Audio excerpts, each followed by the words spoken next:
ಉತ್ತರ ಪ್ರದೇಶದ ಪ್ರಯಾಗ್ರಾಜ್ನಲ್ಲಿ ಜನವರಿ 13ರಂದು ಶುರುವಾದಂಥ ಮಹಾಕುಂಭಮೇಳಕ್ಕೆ ಮಹಾಶಿವರಾತ್ರಿಯ ದಿನವಾದ ಇಂದು ಅಂದರೆ ಫೆಬ್ರವರಿ 26ರಂದು ತೆರೆ ಬೀಳಲಿದೆ. ಶಿವರಾತ್ರಿಯ ದಿನದಂದು ಕೊನೆಯ ಅಮೃತ ಸ್ನಾನಕ್ಕಾಗಿ ಇಂದು ಮುಂಜಾನೆಯಿಂದಲೇ ತ್ರಿವೇಣಿ ಸಂಗಮಕ್ಕೆ ಭಕ್ತರು ಹರಿದು ಬರ್ತಾ ಇದ್ದಾರೆ.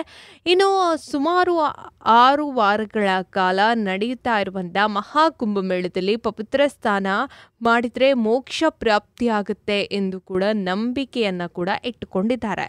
ಇನ್ನು ಹಿಂದೂ ಪುರಾಣಗಳ ಪ್ರಕಾರ ಶಿವನು ಸಮುದ್ರ ಮಂಥನದಲ್ಲಿ ಪ್ರಮುಖ ಪಾತ್ರವನ್ನು ವಹಿಸ್ತಾನೆ. ಇದು ಕುಂಭಮೇಳದ ಮೂಲ ತತ್ವವಾದಂಥ ಅಮೃತ ಕುಂಭ ಹೊರಹೊಮ್ಮಲು ಕಾರಣವಾಯಿತು ಎಂಬ ಧಾರ್ಮಿಕ ನಂಬಿಕೆ ಇದೆ.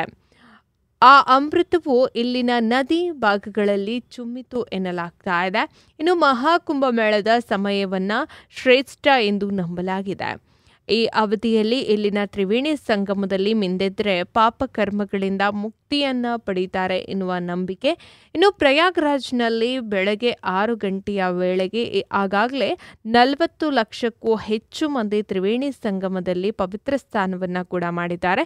ಇನ್ನು ಉತ್ತರ ಪ್ರದೇಶ ಸರ್ಕಾರದ ಅಂದಾಜಿನ ಪ್ರಕಾರ ಸುಮಾರು 2 ಕೋಟಿ ಭಕ್ತರು ಇಂದು ಒಂದೇ ದಿನದಲ್ಲಿ ಮಹಾಕುಂಭಮೇಳದ ಕೊನೆಯ ಶಾಹಿ ಸ್ಥಾನಕ್ಕೆ ಆಗಮಿಸಲಿದ್ದಾರೆ. ಇನ್ನು ಮಹಾಕುಂಭಮೇಳವು 6 ವಿಶೇಷ ಸ್ಥಾನದ ದಿನಾಂಕಗಳಿಗೆ ಸಾಕ್ಷಿ ಕೂಡ ಆಗಿದೆ.